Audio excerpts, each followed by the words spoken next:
The room went completely quiet when my Uncle Mark pushed the envelope across the table toward me.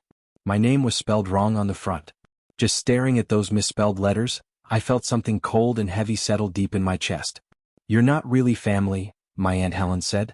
Her voice was flat and emotionless, like she was reading ingredients off a cereal box. I was 19 years old. I had just graduated from high school. I thought family meant forever. I thought it meant something solid and real. They sat around me in a perfect half circle. Aunt Helen, Uncle Mark, and my cousins Luke and Brian. Nobody stood up to comfort me. Nobody looked even slightly sorry about what was happening. "We got a DNA test done," Mark said flatly. "It proves you're not blood related to us at all." The word stung hard, but what hurt worse was how completely prepared they all looked. They had planned this exact moment. Probably for a very long time. Helen crossed her arms tightly. "We took you in out of pure kindness.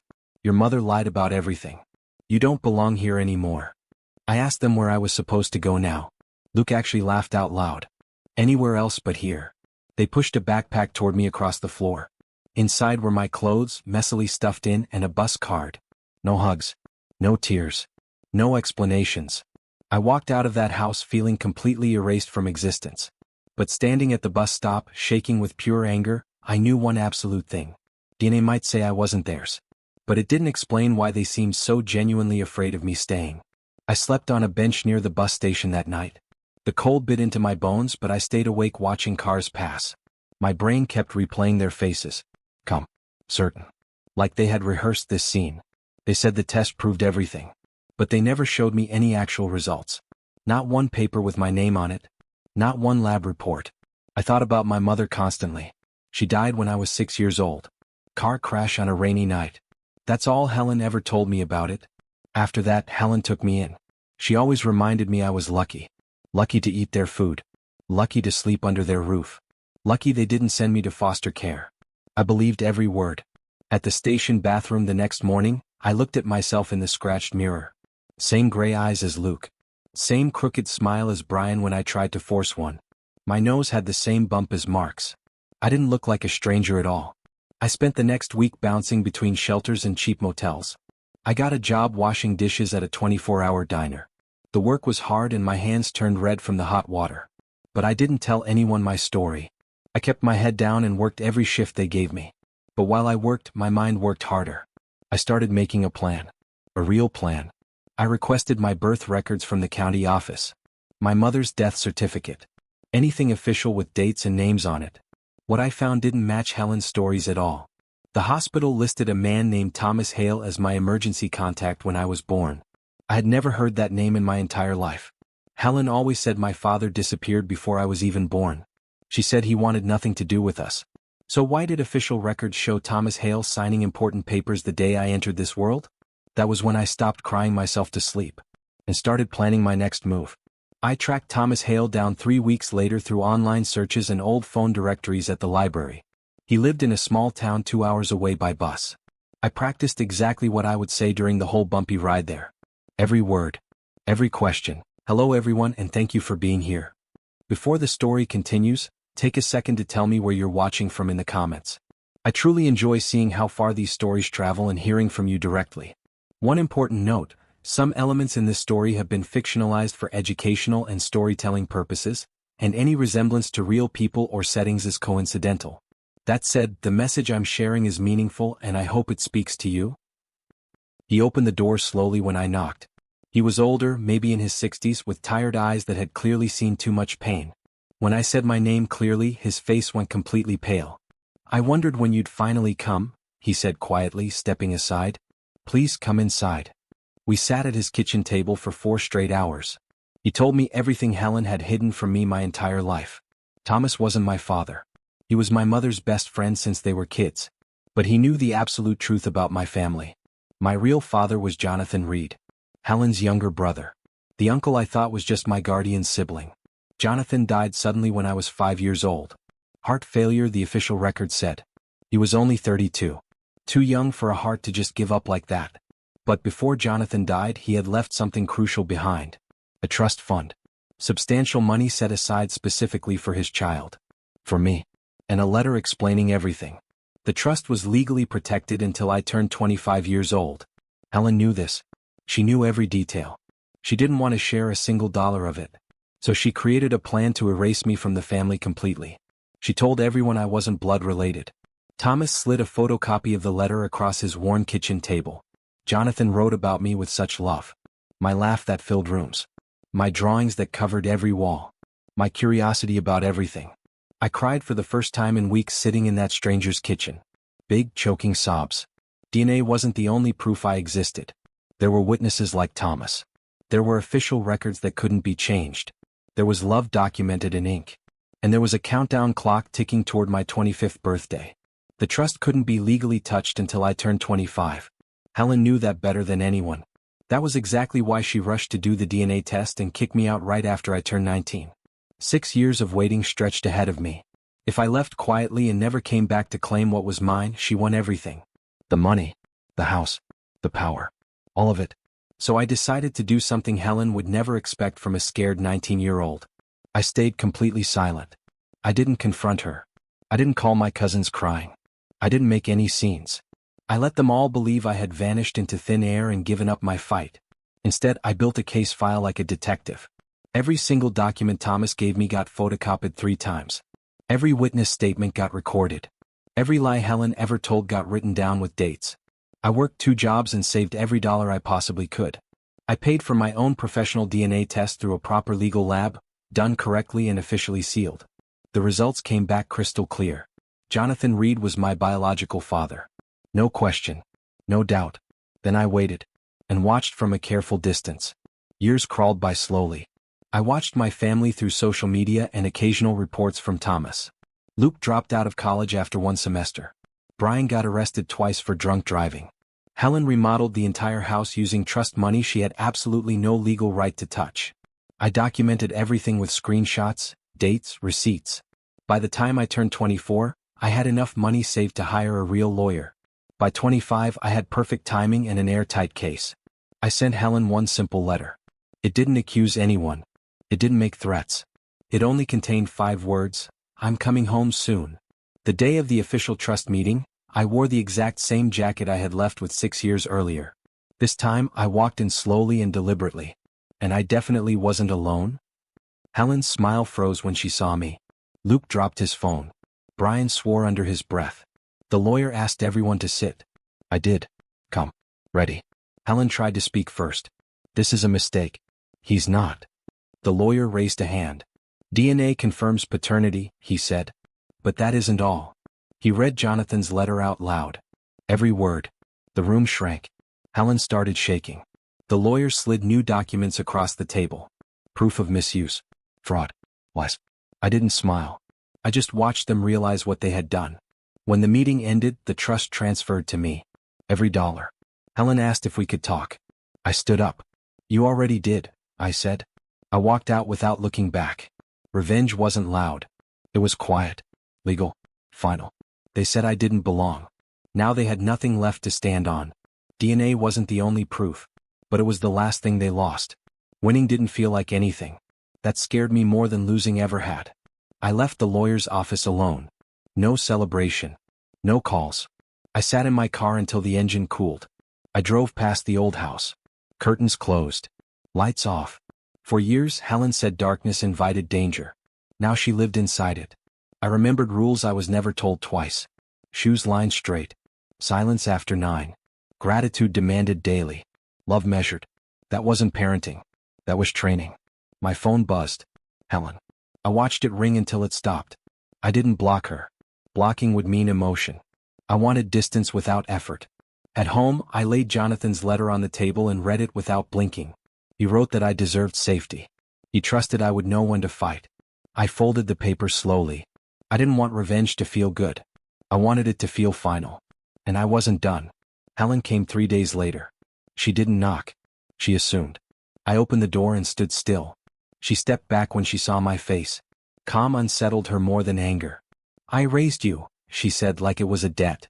You monitored me, I said. There's a difference. Her apology came out wrong. Too fast. She said fear made her cruel. She said family made mistakes. I asked why she never told me Jonathan was my father. She stared at the wall. That told me everything. He chose you, she whispered. He never chose me. Jealousy lived longer than truth. I saw that clearly now. She asked me to stop the audit. Said Luke would suffer. Said Brian wasn't strong. Neither was I at 19. No one saved me. She reached out. I stepped away. That space between us was the sentence. I closed the door gently. Gently hurt more. That night I slept without dreams. The law worked quietly. That was its cruelty. Accounts froze. Access vanished. Paper replaced privilege.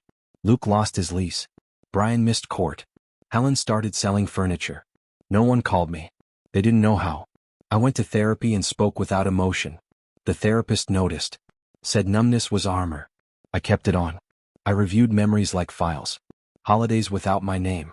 Photos where I stood at the edge. Stories that erased me while I was present. They didn't decide I didn't belong in one moment. They rehearsed it. I visited Jonathan's grave at dusk. No flowers. No tears. I kept watching, I said. I learned. Wind moved the grass. Silence stayed loyal. I didn't feel healed. I felt sharpened. Helen tried to break the trust by attacking Jonathan's mind. The court rejected it in one sentence. That sentence ended her. Neighbors stopped inviting her. Friends avoided eye contact. Reputation collapsed faster than money. Luke blamed her. Brian blamed everyone. I watched none of it directly. Distance made it colder. I changed my last name back to Reed. The paperwork felt heavier than the money. I donated part of the trust without explanation. Power didn't need witnesses. Guilt appeared once. Brief. Then I remembered the bus card. Guilt left. I hadn't ruined them. I had stepped aside and let truth work. Luke called at midnight. Drunk. Loud. Afraid. He asked why I hated them. I don't, I said. I just stopped protecting you. He cried. I listened. Silence taught more than answers. You laughed when they pushed me out, I said. That stays. He hung up without goodbye. That was the end. I moved cities. New address. New locks. But I kept the same rule. Never explain yourself to people who benefited from your silence. Years passed without contact. Thomas sent updates I didn't ask for. Helen downsized. Luke drifted. Brian disappeared. I felt nothing. That was the proof they never had power over me. Only access. I removed access. Belonging wasn't emotional. It was structural. And my structure held.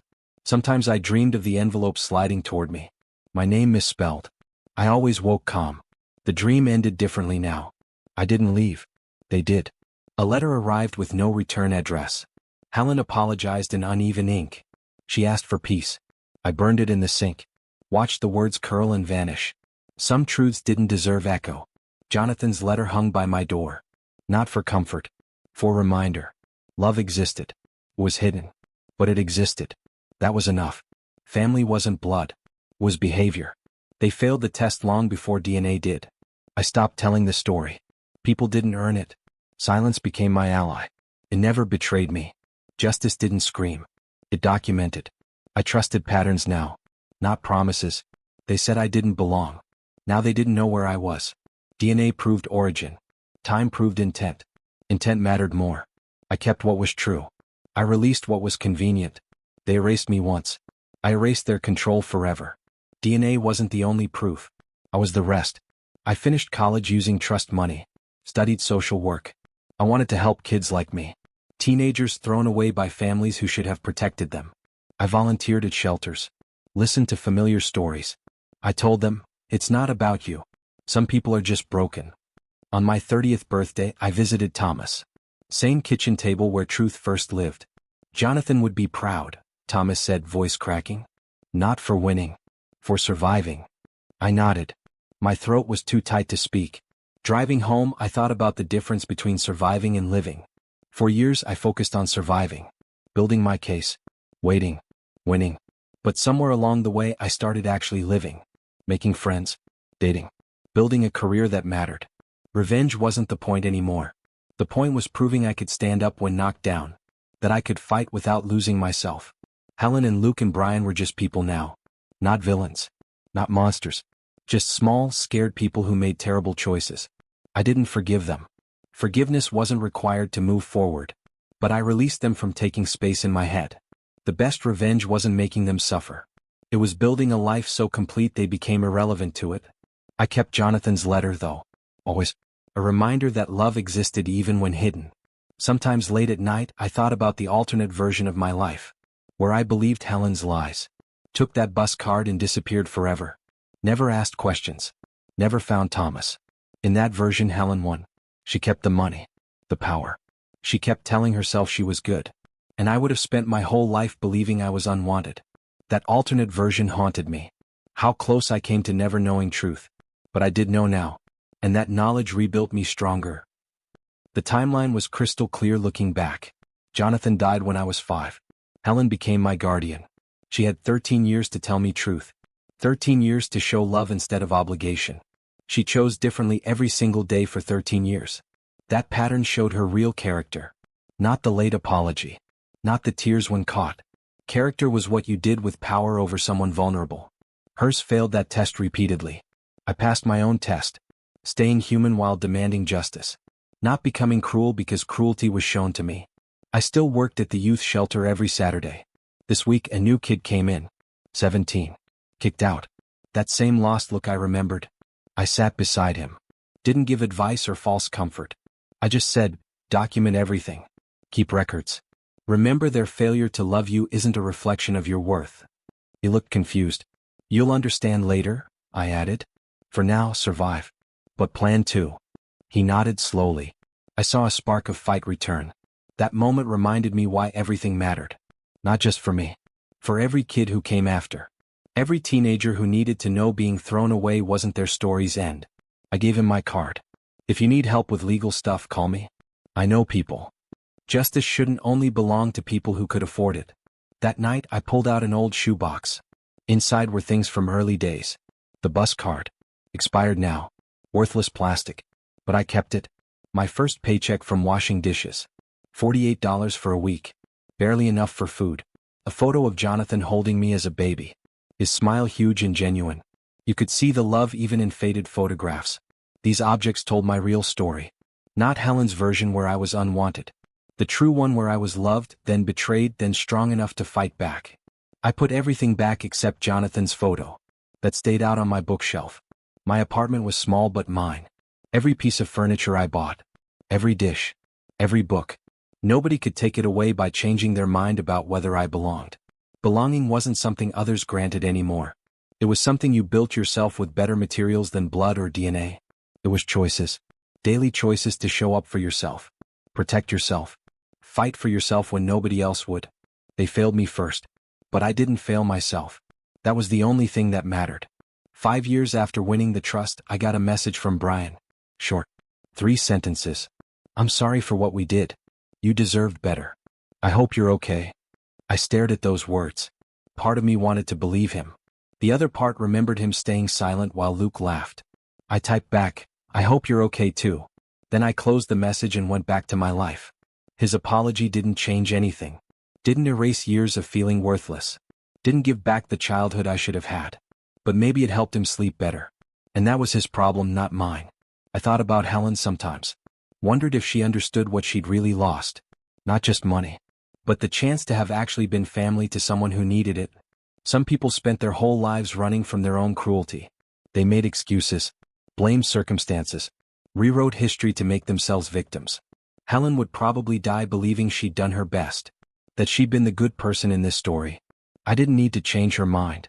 I just needed to know my own truth. My truth was solid. Built on documents and witnesses and patterns that couldn't be explained away. DNA wasn't the only proof I'd belonged in that family. But in the end I was glad I didn't. 10 years after everything fell apart and came back together differently, I stood at my college graduation.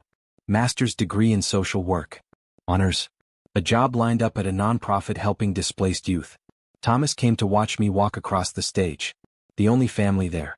The only family that mattered. After the ceremony we took a photo together. His arm around my shoulders. Both of us smiling like we meant it. Jonathan would have lost his mind with pride today, Thomas said, voice cracking. I know, I said. And I did know. I felt it somehow.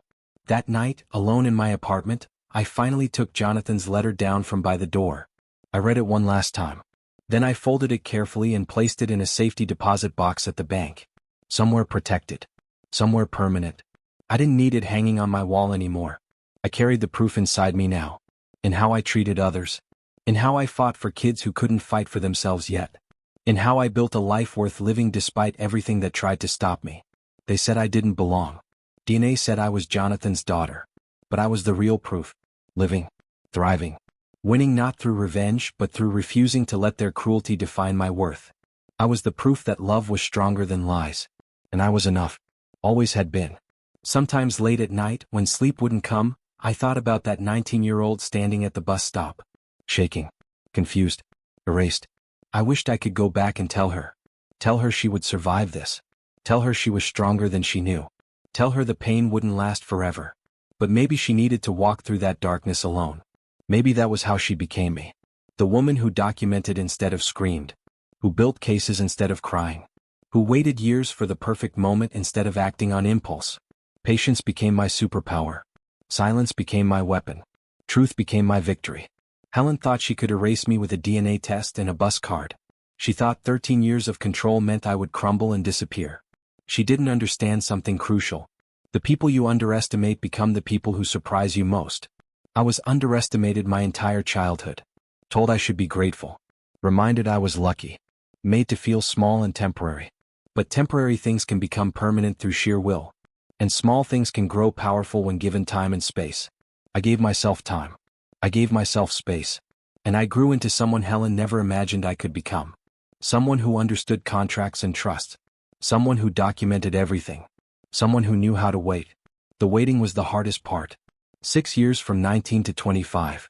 6 years of watching from a distance. 6 years of building evidence while they spent money that wasn't theirs. But the waiting made the victory sweeter. Because when I finally walked into that lawyer's office, I wasn't just a hurt teenager. I was a prepared adult with an airtight case. Thomas taught me that. Patience and documentation. Those two things changed everything. I thought about calling him after graduation. Thanking him properly for everything. For keeping Jonathan's letter. For tracking my mother's records. For sitting with me at his kitchen table and telling me truth when everyone else had fed me lies. But I didn't need to call. He knew. Some gratitude lives in action, not words. I named my first program after Jonathan. The Reed Foundation for Displaced Youth.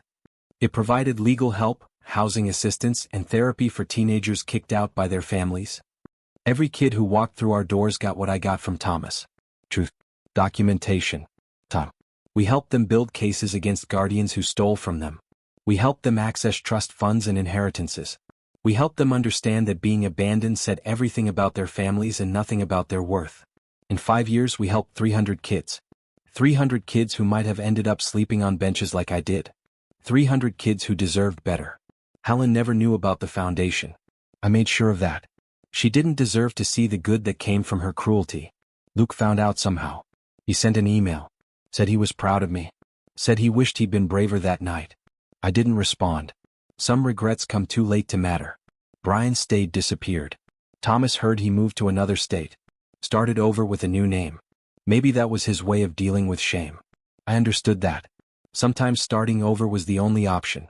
I had started over too. Just differently. I kept my name. Kept my past. But built a completely new future on top of it. Some people ran from their trauma. I turned mine into purpose. Every time I helped a kid fight back against a corrupt guardian, I won again. Every time I documented evidence for a case, I beat Helen again. Every time a teenager realized they deserved better, I proved them wrong again. They said I didn't belong. But I built my own belonging. My own family. My own legacy. DNA wasn't the only proof of family. Chosen family mattered more. Thomas chose to help me. My colleagues at the foundation chose to fight beside me. The teenagers I helped chose to trust me. That was real family. Based on action, not blood. Based on who showed up when things got hard. Who told truth when lies were easier. Who documented when everyone else forgot. I was enough proof. Always had been. And every kid I helped became proof too. Proof that being thrown away wasn't the end. Proof that patience and documentation could beat cruelty. Proof that love existed even when it was hidden for years. Jonathan had loved me. That love survived his death. Survived Helen's lies. Survived 13 years of control and erasure. Love survived in a letter. In a trust fund. In Thomas's memory. In my determination. And now that love multiplied. Into 300 kids helped. Into a foundation that would outlive me. Into a legacy bigger than revenge. Helen took 13 years of my childhood. But I took those years and turned them into fuel, into purpose, into power. The best revenge wasn't making her suffer. It was proving her wrong completely. She said I didn't belong. I built a place where hundreds belonged. She said I wasn't family. I created family for kids who had none. She said DNA was proof. I proved that action mattered more. Every day I woke up and chose to help instead of hurt, to build instead of destroy, to document instead of rage. And every day I won again. Not loudly, not dramatically, just quietly, persistently, permanently. That was the lesson Jonathan's letter taught me. Real strength wasn't in the fight. It was in the follow-through, in the years of patient work, in the steady building of something better. Helen wanted me to disappear. Instead, I multiplied. One person became 300. One story became hundreds. One victory became a movement. That was the real proof. Not DNA. Not money. Not even justice. The proof was in what I built after. In who I became. In who I helped others become. They said I didn't belong. I proved belonging was a choice. A structure. A daily practice. And I chose it. Every single day. I chose to belong to truth. To documentation. To patience. To purpose. That was my family now. Those values. Those actions. Those choices. Helen lost everything trying to keep money that wasn't hers. I gained everything by giving mine away. The foundation ran on grants and donations. I took a small salary. Enough to live. Not enough to get comfortable. Comfortable made you soft. I stayed sharp. Sharp enough to spot the lies in intake forms. Sharp enough to catch guardians who tried to hide assets. Sharp enough to build cases that couldn't be broken. I taught my staff what Patricia taught me. Document everything. Trust patterns. Wait for the right moment. And when that moment came, strike cleanly. Legally. Finally. We won most cases. Not all. Some guardians were too careful. Some kids were too scared to testify. Some judges didn't understand. But most times we won. And every victory felt like winning again. Beating Helen again. Proving Jonathan right again. His letter sat in that safety deposit box. But his words lived in my work. You deserve safety. I gave kids safety. You'll know when to fight. I taught them when to fight. Love survived. I proved love survived. That was enough. More than enough. Years passed. The foundation grew. Thomas got older. Helen faded from my thoughts completely. Not because I forgave, but because I outgrew the need for her to matter. She was just a person who made terrible choices. Nothing special. Nothing unique. Just another guardian who chose money over love. The world was full of people like her. And now the world had one foundation fighting against them. One foundation built on patience. Documentation. Truth. One foundation that proved DNA wasn't the only proof. That action was proof. Time was proof. Love was proof. I was proof. And I was enough. 10 years after graduation, I stood in front of 300 graduates from our program. 300 kids who survived. Who fought back. Who won. They wore their caps and gowns. They held their high school diplomas. They smiled like they meant it. Some had won trust funds. Some had reconciled with better family. Some had just survived and that was victory enough. I looked at their faces and saw myself at 19. Scared. Erased. Alone. But they weren't alone. Not anymore. They had me. They had each other. They had proof that being thrown away wasn't the end. I spoke for 3 minutes. Kept it short. Said what mattered. You were told you didn't belong. You proved belonging is a choice. You documented. You waited. You won. DNA isn't the only proof. You're the proof. Your survival is proof. Your strength is proof. Your future is proof. They tried to erase you. You erased their power instead. That's victory. They applauded. Some cried. Some hugged. Some just stood there, finally believing they were enough. That moment was worth everything. Every year of waiting. Every hour of documentation. Every tear I cried at 19 on that bench. Worth it all. Because DNA wasn't the only proof. I was the proof. They were the proof. Love was the proof. And that proof would multiply forever. If this story resonated with you, I'd be grateful if you'd subscribe to this channel for more true stories like this one. Leave a comment below, telling me what you would have done in my situation. I read every single one. Share this story with someone who needs to hear it. Your share might save someone's life. Thank you for staying with me until the very end. I know this wasn't an easy story to hear, and I want to be honest with you, some of the stories that follow contain fictionalized elements created for educational purposes. If that's not something you're comfortable with, Feel free to explore other content that suits you better. But if you're willing to learn from real experiences, even painful ones, I'll be here sharing what I've learned. God bless you. And remember, protecting what is yours is never optional.